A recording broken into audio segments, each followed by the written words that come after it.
This channel is made possible by viewers like you. My viewers, subscribers, and patrons greatly help to keep this channel going. I wouldn't be here today if it wasn't for all of you. Please make sure to subscribe so you don't miss any uploads. And if you'd like to go the extra mile, please check out my Patreon page. For just $1 a month, you'll get access to what I'm working on, previews of upcoming content, and even early videos, along with other tier options for those that are interested. Thank you, and now on to the video.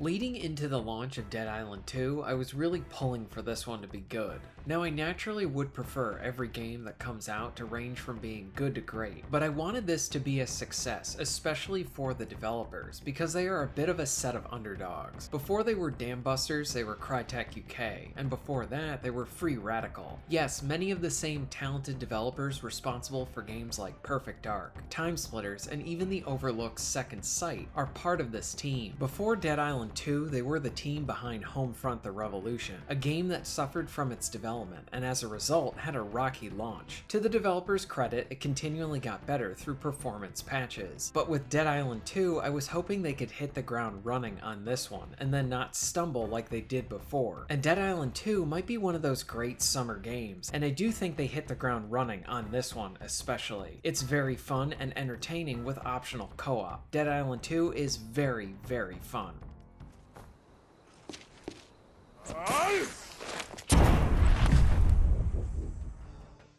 Dead Island 2 is a first-person action RPG. There's a large focus on melee combat, and it's so satisfying. Everything from your swings to the hits both sound and feel great. Impact-wise, this is stellar, and this is because of two reasons. For one, there is this hilarious ragdoll applied to every enemy. It can make things look ridiculous, but it only adds to the entertainment value. Needless to say, whacking any enemy never gets old. Now, the first game had this neat design where there would be more detail applied to damaged limbs. Because of the limitations of that engine, it was impressive in the first, to a point, but it really didn't feel fully realized. Here in 2, this feels cranked up to 11. The cuts and attacks on zombies rip off their clothes and skin, almost till they are down to nothing. Now, depending on the weapon, you'll leave different forms of damage.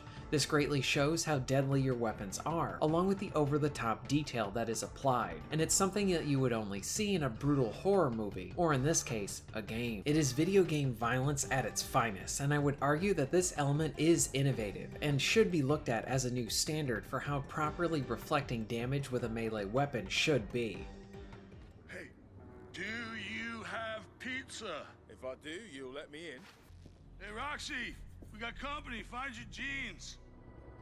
Something I really like about 2 is an element that greatly contributed to the fun value of 1. Just running around these open spaces, messing around with zombies, and casually earning more experience points is something that's so much fun. Early on, you earn the drop kick, and this is easily one of the best moves in the game. It's a kick that propels the enemy back, and again, because of the ragdoll, the results are often a combination of cool and humorous. I got a lot of enjoyment just out of running around, endlessly drop kicking enemies, and enjoying how they would flop about. This contributes to the sandbox element you want in an open world or open hub-like worlds kind of a game. Now, I need more time with this title, but I do enjoy that it seems to have its own variation of direct and player-initiated gameplay. Instead of these larger areas in 1, they seem to be smaller, yet more densely packed hub areas. You can follow the main quest line, or go off and see what you can find for yourself. I have found a handful of side missions, along with plenty of areas to loot for weapons and supplies. There's even some hands-off problem solving, which was a nice touch as well. So the hacking and slashing never gets old. Crafting allows you to provide more options of personalization, along with being able to increase the level of whatever weapon you have, so you'll never lose an old favorite if you want to keep it around. The visuals are great, and so is the music, along with the impressive violence. So how is the story? So far I like it, and the execution of many of the introductory cutscenes are well done. I chose Jacob at the start, and I think this plays into my enjoyment so far as well. He keeps things light and only gets serious when it's really dire. Plus I appreciate his attitude and humor. The story features similar elements from the first, with you being immune to the bite, but we do not know why, at least right now, and I don't know how it fits all together. Many of the side characters fit Hollywood stereotypes, and in some cases it works works to add humor to the game, because these people can be insufferable, and the game is outright making fun of them. For others, they do show a mixture of that Hollywood persona with a bit of humanity. I'll be happy to report back as I keep going. I have also spent a fair amount of my time in single and co-op play, and I found it fun in both. Single player is really great because you can take the game in at your own speed, as I often play games slower this way, whereas in co-op it was more objective driven. What and where is the next thing I needed to do? I think as far as this providing that enjoyable gameplay hook, Dead Island 2 succeeds and is proving that it was worth the time to wait on this title, and I hope this means that we'll see more from Dead Island in the future. Dead Island 2 does seem fairly polished, but I have run into some issues in co-op that required us to restart the game session. Nothing game breaking, just stuff that requires patching.